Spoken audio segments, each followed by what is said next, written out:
Welcome, everybody, to Mentor Time. This is the last one of 2023. We're in December already. Today, as always, is a quarterly topic. We've now been doing this since May 2021. We now call it the quarterly update on the changing nature of work. We're going to talk about the updates in this quarter, and then what's going to happen, or what are people projecting for 2024 and beyond that I think you need to keep your eyes on. And then what should you do in this time? I do have things for you to do.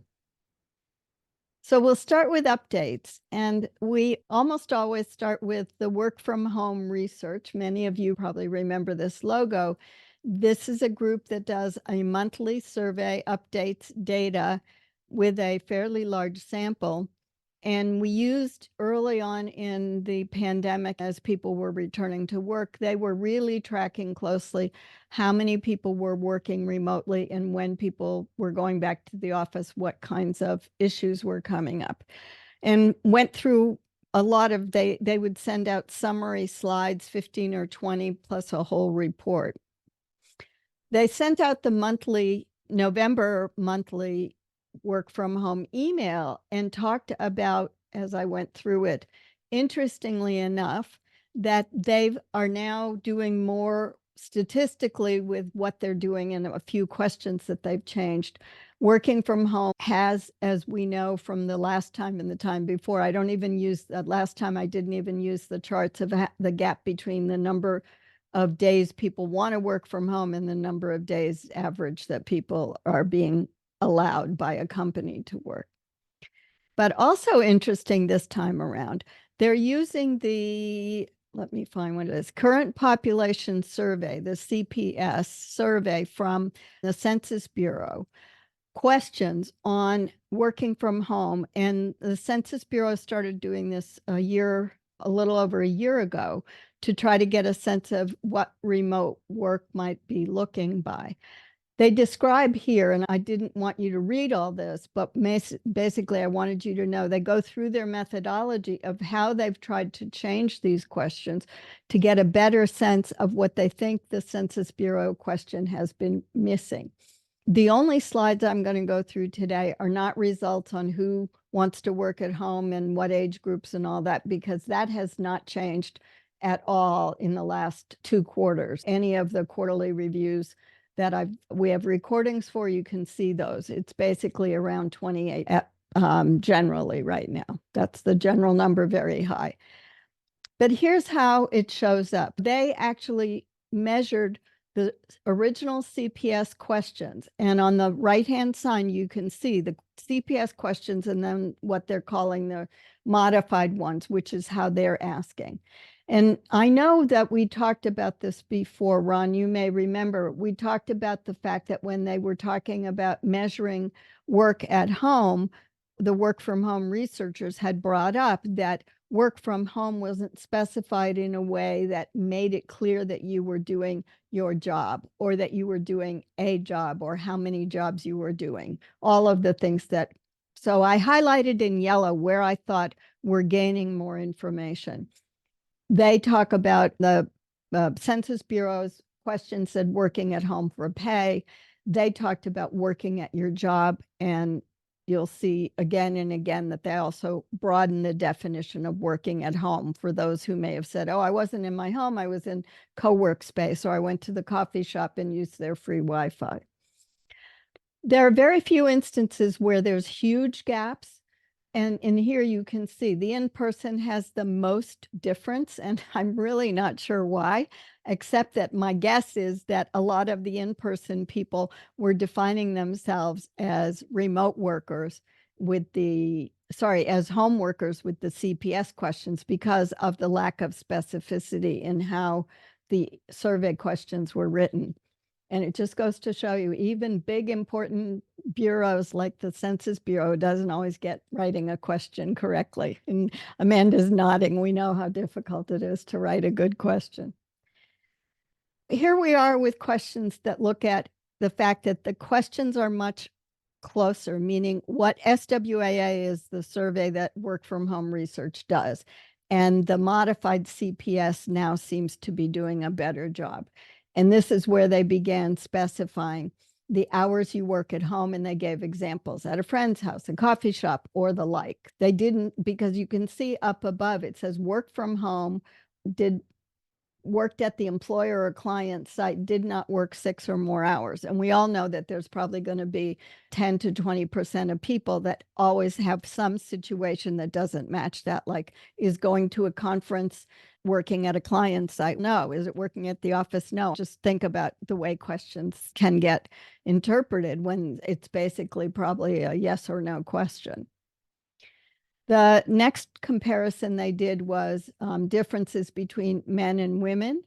And actually, the CPS questions did underestimate it, especially for women. You can see the gap is between 23 and 28, whereas for men, it's 22 to 23. It's only 1 percentage point.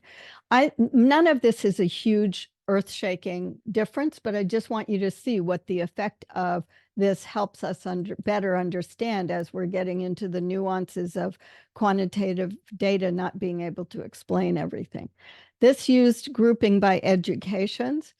And I guess it's interesting to me that graduate degree had almost no difference. And that's probably because graduate students are much more used to working in one place. They either work at home or they work at the university, maybe.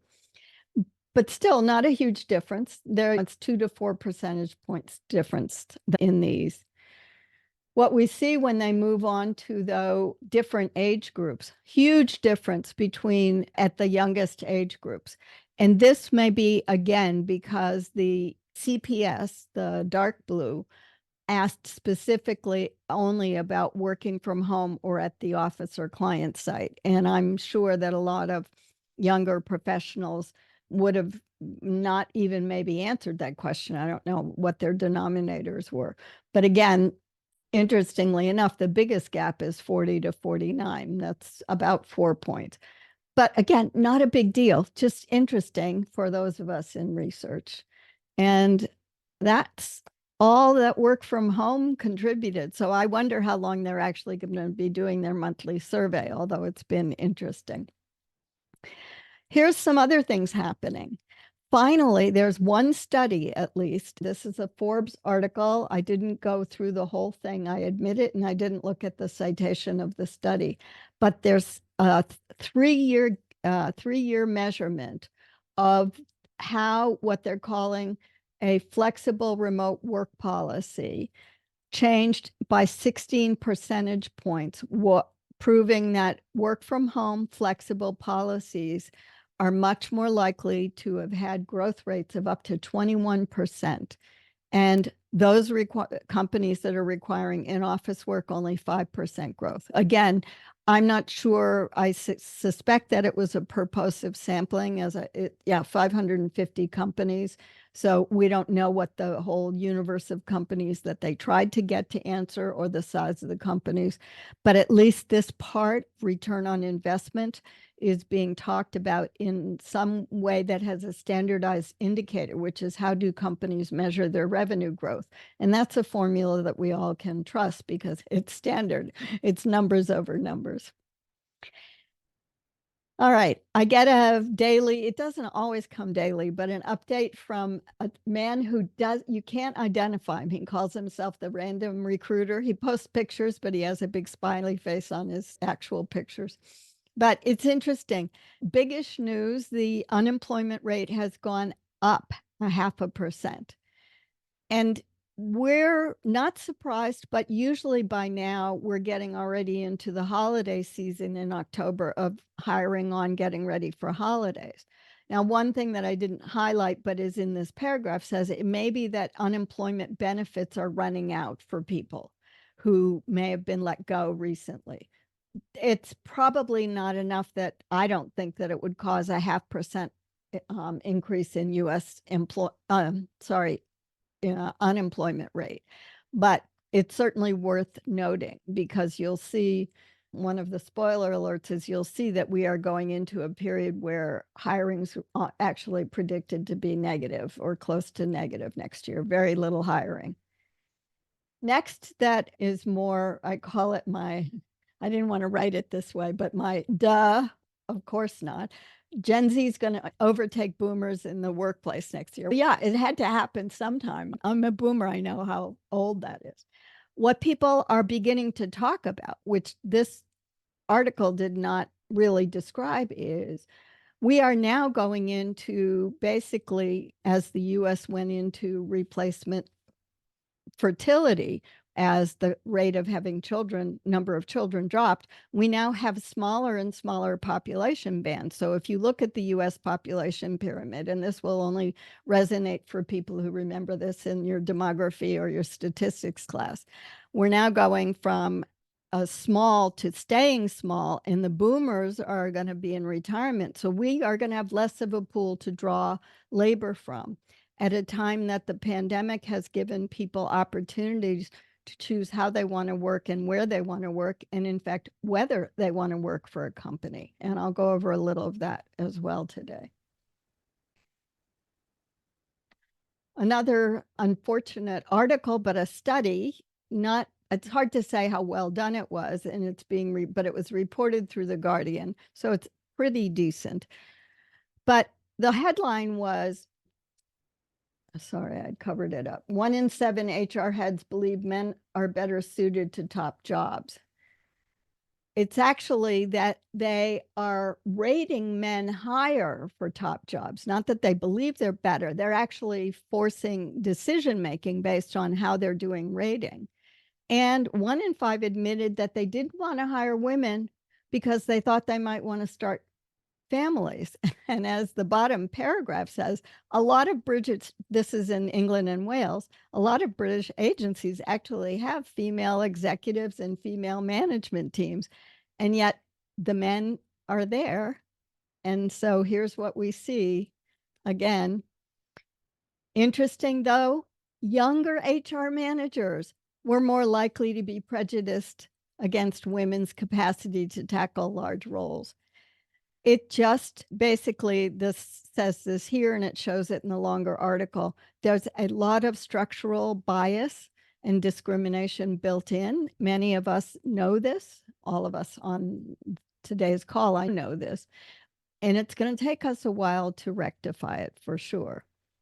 Striking for me is that even goes even to pay and treatment around contracts, but this is the underlying reason they're talking about for it taking basically a generation is about 30 years. It's going to take a whole generation to even begin to narrow the gender pay gap and have women approximate on a general level, an average level, what men earn. So that was unfortunate. Career Briefs Sarah Johnston is a big career expert, and she has a newsletter that comes out and has different topic areas. This was really surprising to me because I haven't been hearing about it. But before the pandemic, about 2/3 of companies offered severance packages. And those generally were in more white-collar workers that had positions where they were getting salaries rather than hourly workers. Now, under the pandemic, it's dropped to less than half. And this was a global report that she was summarizing. So 1 in 4 companies in the US offering severance, that's 25% only of companies, compared to half in the UK and Germany. You can see the graph at the top. But the interesting thing is there is some effort among companies, instead of paying severance, to do what they're calling internal redeployment. So they're trying to find ways to keep employees on, train them to do something differently. Because number one, then they don't have to pay severance. Number two, they don't have to train people. They don't have to bring people into a new culture to learn a new job. They can train them to do a job that approximates what they are doing already. Another person I follow very closely, he does a podcast, a video cast every week with experts. He's a huge talent acquisition expert that's known around the world, pulls together great information and does a weekly newsletter. He cited this report on the Transparent IT Job Market Report in Switzerland. It had a lot of different graphs in which were mostly not very helpful. But this one was interesting with these two, the top one, and I left them deliberately one on top of the other because it's important to look at their mirror images in many ways. The benefits of working remotely, for most people, it's the no commute. Not surprisingly, we've been hearing this for decades. Interestingly, in the biggest struggle is either people unplugging or people who get distracted at home. There are many of us who, like my husband, didn't like working at home because he just couldn't ever settle down for very long. He'd get up and wander around. Me, I loved being at home. I could write for hours on end or do whatever I needed to do. So people are voting with their feet basically to stay in areas where they don't have huge commutes. And yet most of us that are on the coasts and even in many large cities, but now cities that are encompassing smaller rural and suburban areas are getting the commute problem as well. What was interesting is this very bottom part of the remote struggles, and that is, do you feel more or less connected to your coworkers? Actually, there's no impact of working remotely because 42% said no impact, and more, almost half said less connected, but not that was, it's not desirable, but it's not a problem either. It's something that can be rectified if companies would take on different strategies other than mandating you to come into an office or show up for a Zoom meeting. But just interesting that 42% felt no impact. So almost half of people thought it was fine, and half of people have a little bit of a struggle. These were the most detailed ones there were, but we need to remember that, and you'll see this in terms of future projections, connection comes in various ways. As we go into the future, this was my picture for New Year's Eve, celebrating the future. We're back to Sarah Johnston, who took NACE's something, and it's academic and college settings for preparing people for work. This is showing, I mentioned this, the overall hiring is expected to decline, and people keep saying after hitting record highs in 2022. But 2022 was the first stable year we began to see coming out of the pandemic of a year and a half, almost 2 years of not being sure whether we could stay at work without another lockdown. So she talks about you need to stay adaptable in your job search. What it's also going to mean is it's going to be a harder job search than right now, where people are waiting months and months. I know Amanda's eyes are going up because she's been through it.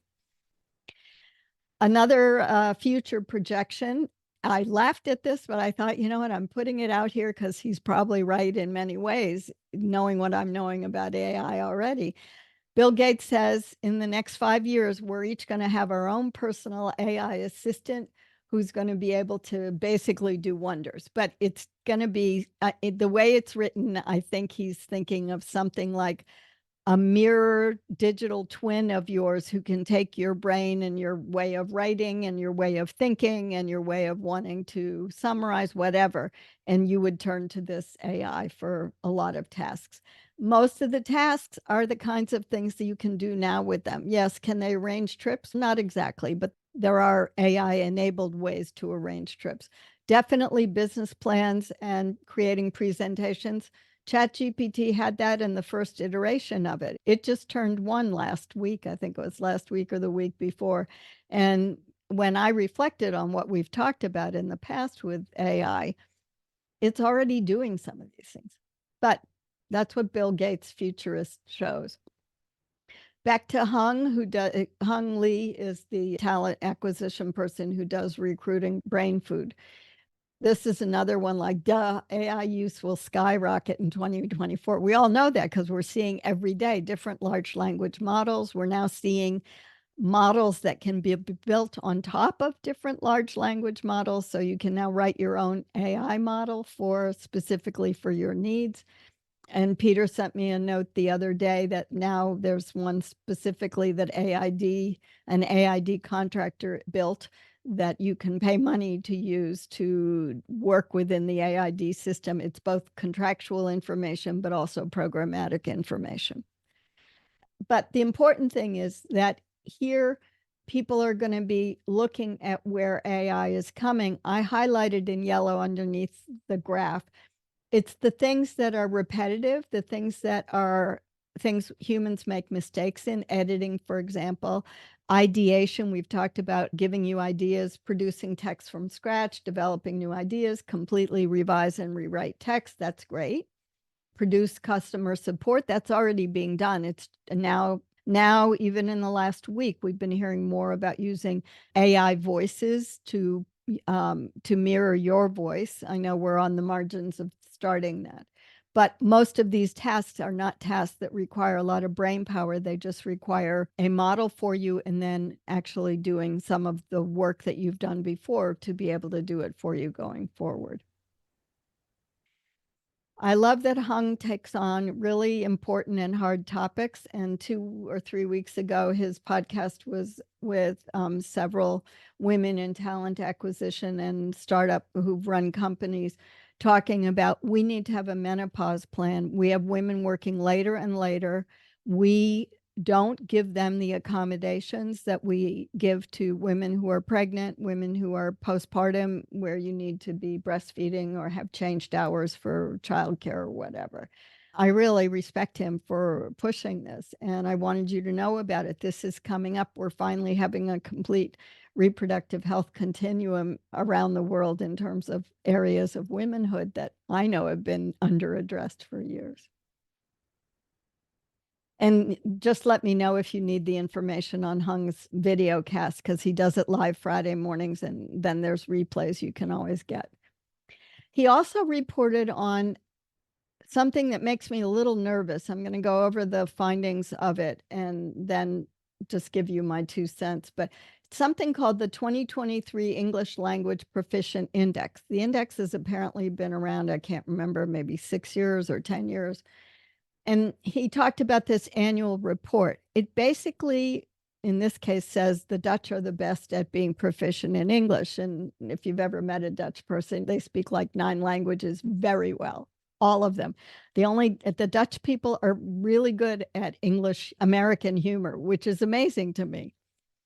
All right. So here it is. I didn't go through all the details, but the recommendations are for companies and governments and educators. And they're basically looking at making everybody proficient in English because that's the global business language.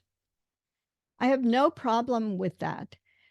The things that are in the pinkish purple or making a darker orange color, because I overlaid a reddish color box on top of this, are building a culture of internationalism and mobility, including in branch offices. My comment there is, yes, that's important, but we need to be careful we're not creating haves and have-nots by whatever roles are going to do English. Testing the entire workforce. Now, I don't know what entire workforce means, but I'm thinking of all the countries I lived in, various development settings, and there's a lot of people for whom this isn't relevant. To identify their weaknesses in English. And I'm thinking, wow, we're now skating on the end of everybody's got to be stepping forward at the same rate.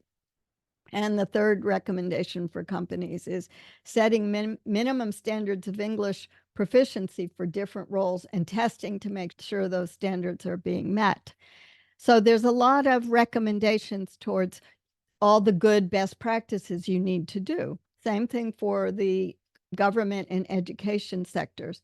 Consider the hours available for the curriculum and the proficiency levels for each major educational milestone. We can't even get people educated in all the subjects they need to do business in. And I don't know where we're going to find money in any country. No country is rich enough to put all of its workforce through, and I shouldn't say no country, but it would be a financial slog for almost any country. And the last 2, ensuring English is taught only by people who speak the language well enough to instruct in it. What does that mean? What language are you talking about? If you're in India, which has 600 dialects, but the national language is English, or in the Philippines the same way. If you have someone from, I'm just trying to think of the district, Assam district teaching English in Maharashtra, the Bombay district, whose name I've forgotten, Is that going to be a problem? Because in the US, we all speak English, but we all don't speak it the same way. Southern accents, Western accents, Northern accents.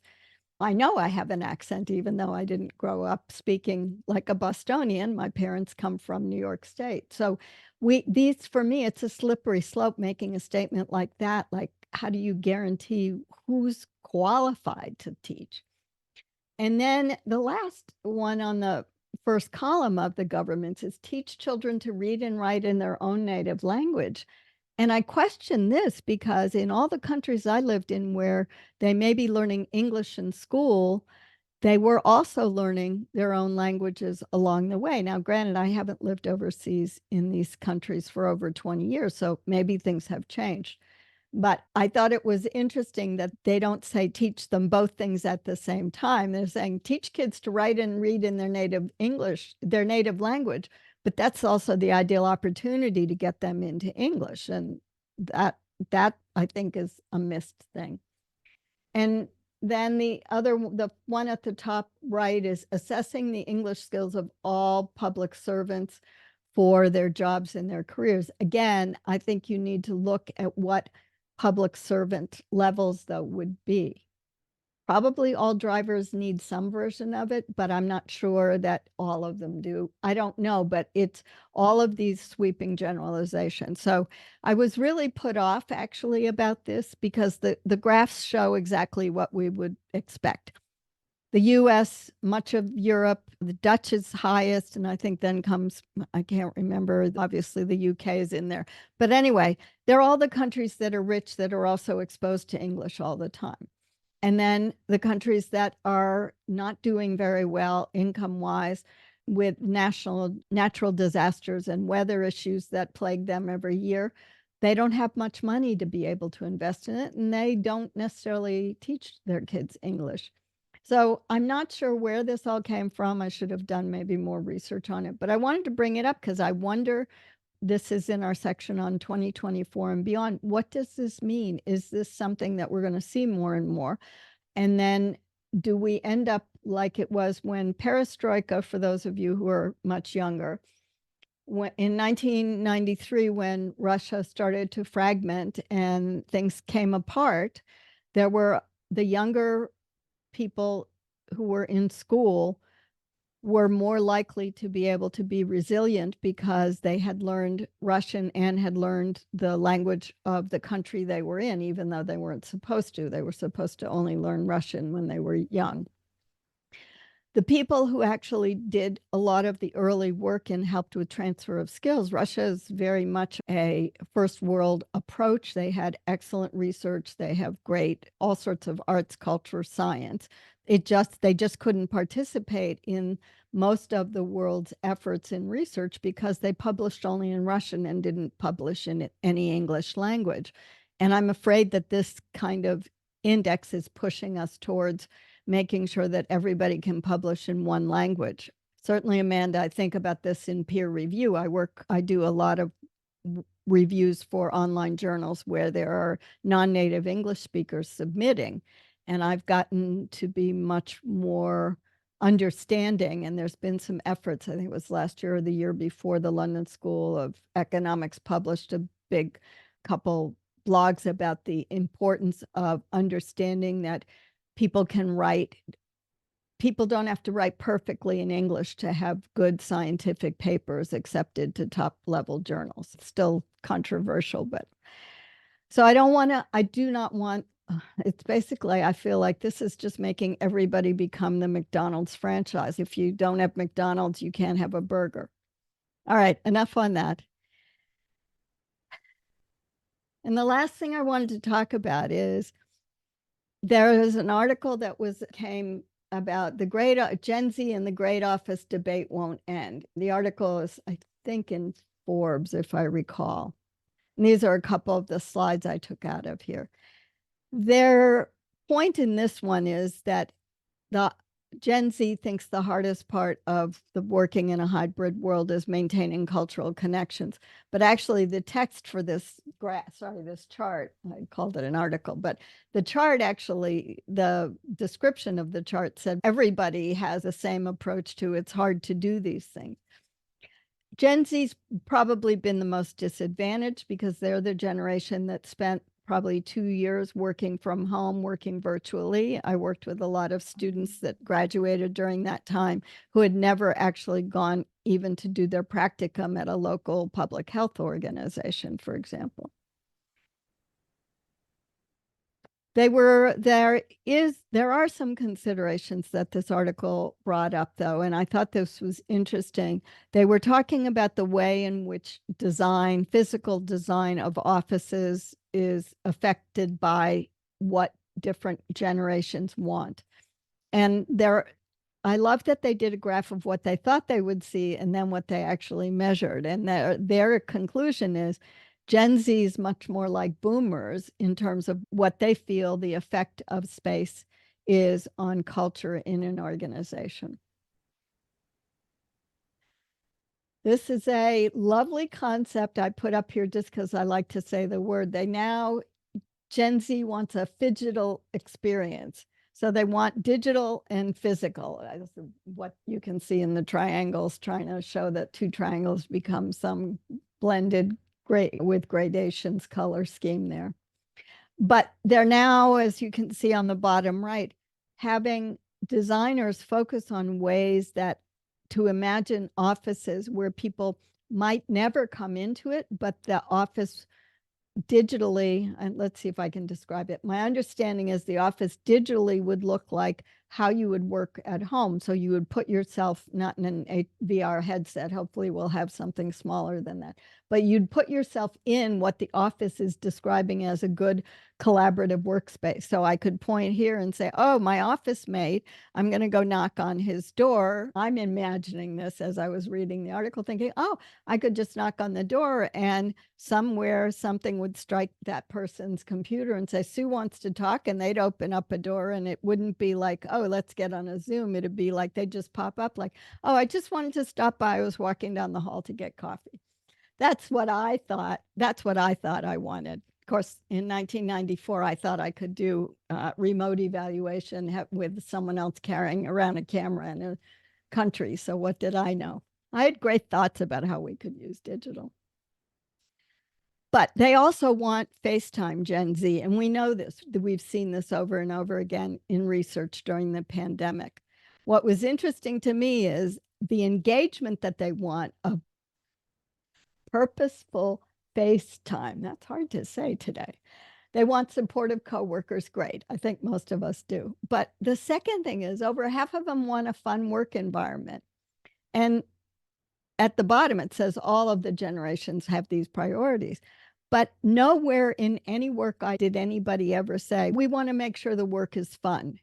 They would say, we don't mind having fun. We organize things. We expect you to drop by the lunchroom. It's an open area. They put up a TV so we could watch breaking news or whatever. But it just made me laugh that number two is now a fun work environment when there's no definition of fun. And maybe it's me. My sisters always accuse me of not having much of a sense of humor. So maybe I just think when you go to work, you've got your work to do. I want to have fun with my colleagues, but the fun is around creating work and results of our research or evaluations that can help people. All right, and we're almost done. So they also want recognition, and they want recognition in different ways. You'll see this over and over again. There were a couple articles last week on office companies should forget perks like giving people exercise rooms or giving them happy hour on Friday afternoon. What I thought was interesting is they're talking about seeing and being seen includes the phygital space, both digital and physical. But what Gen Z would like to have is manager reviews weekly or to have more FaceTime with their managers. And this is something those of you who've worked with me know that I advise if you get a job, I talk with you about onboarding and what I think you should do when you first get in the job. And that is definitely regular meetings with your boss and never let them go. Even if the boss says, no, I don't like to meet every week, you should try to get to meet every couple of weeks. All right, I know this ran a little long. All right, what should you do? So here's the opportunities that you have with all this information. It is time to update your CV and resume. And I'm going to have there's a co-working session on the 12th for 2 hours. If you'll be getting a message about that in the next day or two, you can sign up for it if you're not on the list already to get the information for you to come and update. But I want you to think about updating things. And here's the kinds of things that you now need to start thinking about go on your resume. I want you to actively experiment with AI, with large language models, to define the opportunities of how you can use it in your work. Right now, you should be playing with it while it's early and new to understand what you can do with it. Some people have been using it for job seeking, but it can do a lot of things in work, and I've been experimenting with it. But you then need to take it and begin to describe the way in which you may not put this in the job description in your resume, but certainly in a cover letter and in an interview, definitely you would talk about how AI-enabled work efficiencies you've developed work efficiencies using AI-enabled large language models, ChatGPT. Microsoft has a new one out, Copilot, not that new, Bard, Claude, which I think you have to pay for. I'm trying to remember the newest one I just heard about the other day. Oh, Q, and I'm not sure what that does. It's Amazon's Q. But think about how you can begin to incorporate that into it, because they will expect to see that you have a level of experience in AI, even if it's not something your company's done. And finally, make sure you've defined the risks and know the cautions of using these AI models. Biggest thing, confidential information. I was thrilled. I could put in my data on all the mentoring I've been doing. And I did, for some evaluation comments, I asked the course participants each step whether they had issues or what they thought. That is not HIPAA problem. That is not confidential data sets of research that have IRBs. So you need to know what you can and can't do with it if in the type of work you're going to be doing. All right. I'll send you the list of all the links that I referred to, and I will stop there and ask Ron if you have any comments. Or maybe Ron doesn't have comments. He must have had to walk away. Okay, I'll open it up. Does anybody else have any comments on this? I see the system. Oh, there's Ron. Go ahead, Ron. Yeah, sorry. I had to make an emergency call to a little room down the hall. Yeah, Okay. no, thank you very much, Sue. I had so many thoughts about it. We've gone over, so I'm not going to spend too much time, but there were so many things that you brought up that were really startling, I think, about it. Predictable, but startling. I found it very frustrating to hear about the negative report that you gave about managers and women and all the rest of it. That just won't go away. It seems a generation. That's scary. Some of the stats things I thought were quite interesting about the changing of the question type. Yeah. Yeah. And then, of course, the business of AI. And for myself, just my own personal experience with it, just using it, the Zoom AI has been very interesting. And so I agree with you. I think all these things are important. And learning how to gain value from the various tools that are out there, I think that's really important going forward. And creating the opportunity, I think, is an important thing. Creating that opportunity to employ it in a piece of work, unless for some reason your employer is biased, in which case they don't want to know that you're somehow using a personal assistance called some kind of an AI things. But thanks very much, Sue. That was wonderful. Thank you. Stephanie, go ahead. Oh, thank you. That was a very informative presentation. I just really got a lot of it out of it. I had two questions. One, with the severance packages, I was a little surprised at that. And are companies just not offering severance and they're just saying you're fired? That was my first question. And then the second was, it's interesting about, I know CDC, our Office of Safety and Asset Management, is actually reconfiguring space to exactly meet what Gen Z is interested in having, but yet, and they want FaceTime, but yet they are enjoying not having to come into the office. And so I wondered how that was balanced out. Is it that they want in-person, interaction the days they do come into the office and have that collaborative space? I was just not really sure. Thank you. Yeah, let me answer your second question first. It's a very important one. I think that if I can read through the lines of what I quoted and what I showed you was being reported in mainstream sources, it is that what Gen Z wants is not to have to be setting up formal meetings all the time. And they don't want to be treated like a corporate citizen. They want to be treated as an individual who can bring value, but they also know they need to learn. Again, I'm projecting a lot of this based on having followed it for a few years. What I think they're looking for is for people to stop making assumptions that all companies, and we talked about this, Ron, probably almost a year ago, stop making assumptions that companies have all the answers about how to do virtual work and how to do hybrid. We're not getting that discussion so much, but all the learning and development webinars I've been going to the last 3 months, people are talking about how difficult hybrid still really is to do for training, for example, or for work. So Stephanie, I think it's more that they want the FaceTime in companies where it may not be a company culture.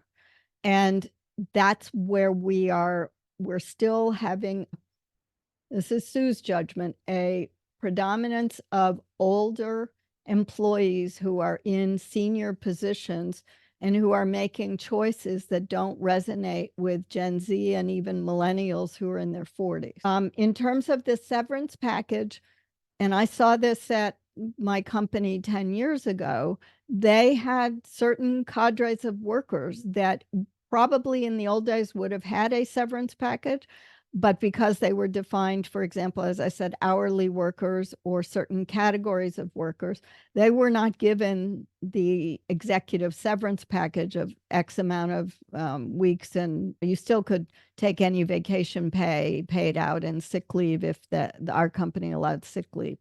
So that they fire you. If they fire you, the question is, do you get benefits?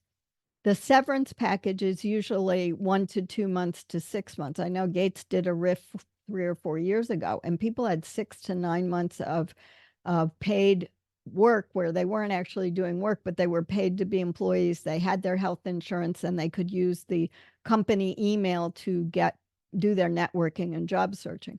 The other part of severance for mid and senior level people is usually up to $5,000 per person. It's usually a contractual thing with an outplacement company where you'd work on your resume, you'd work on interviewing skills. In the old days, how to dress for which kind of corporation. Ron's nodding his head because we've heard of it. We know these. I think the problem is, Stephanie, that even people who will need more help, because we know in the old days it was 6 months to get a job if you were in a senior position. Now we know 6 months, even for very junior initial positions, is typical.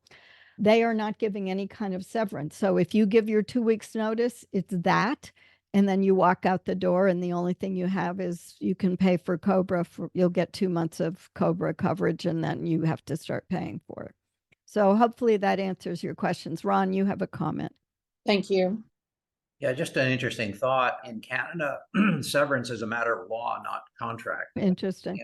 Yeah, and it's interesting, and it's based in part on level of responsibility and time in the workplace, but it's a law issue, which of course not everybody knows about, and so corporations will try and pretend the law doesn't exist and try to ease people out the door or whatever without the severance that they're required to supply. And so it's an interesting challenge, but that's why I was interested in what you were saying about severance packages. For Canadians, it's a matter of law, and many don't know that. Oh, interesting. The other thing is that you were talking about the idea of the Meta office, and I guess that's what I was thinking is where Facebook, or what's his name from Facebook, Zuckerberg, yeah. Zuckerberg, he is all about the metaverse and all the rest of it. And in some ways, what you described is Meta office, which would be, okay, I want to go have an interview with my boss. Then it's knocking on the boss has invited me and we do it. And you can almost imagine that kind of a thing happening at some point down the road, especially if this idea that you described becomes real. And it is real in some places, but it does take away from the, I guess, the ping pong table. Because in my office, they used to play video games during the lunch hour. It was a social thing, and the laughter was there during lunch, and it was all there that was part of it. And it was a virtual game that they were playing. And that's a little while ago. Warcraft. Great. Thank you. Anybody else have comments? No, but thank you. Oh, I'm sorry. Go ahead. No, that was all I was. That was just say thank you. I was fascinated by the menopause plan. I was actually having this conversation with my family recently. I'm not getting any younger. There's going to come a time. And I personally have not had children of my own, so I've never experienced like a maternity plan. But it is truly something that, like, yeah, we're going to have to be thinking about this. Our workforce is getting older, and our workforce is made Well, up they of always older have women. been. That's Yeah. exactly it. Yeah. Yeah. Yeah, but it's funny that I was just having a conversation just about 3 hours ago about Oh, the same that's- exact thing, and then you that's brought it funny. up. Yeah. Thank you. All right. Welcome, Jess. Nice to see you. Just one more item that Go ahead, Ron. Amanda was talking with is just a reminder of how, oh shoot, I've lost it. Sorry, we'll check out. That's all right. We still have, I'm just going to do a quick check-in with the chat box in case anybody, Sheila dropped off. Anybody had any urgent questions that they needed help on? And Ron, if your thought came back to you. It's gone. I'm sorry. It was related to. I'm sure it was the most revolutionary statement in the world, and we've Absolutely, missed it now. None of you will survive without it. Yeah. Thanks, everybody, for today. And Ron, if you'll close the meeting, that would be great. Yeah, thank you very much, everyone, for coming today. This was really interesting, and the questions there were interesting as well to look into the depth of this. So thanks very much, Sue. I know how much work you put into this, and we were talking just before the meeting got on it. And there was a lot of stuff that hit the cutting room floor. So there's even more that's out there. And we were talking about how there's been so much material that we've covered over the number of years. We've been going at this for 2.5 years now or more. So anyway, thank you for joining us, and we'll see you, I guess, in the new year. We will see you in the new year. Yeah. With the new series. Thanks very much again.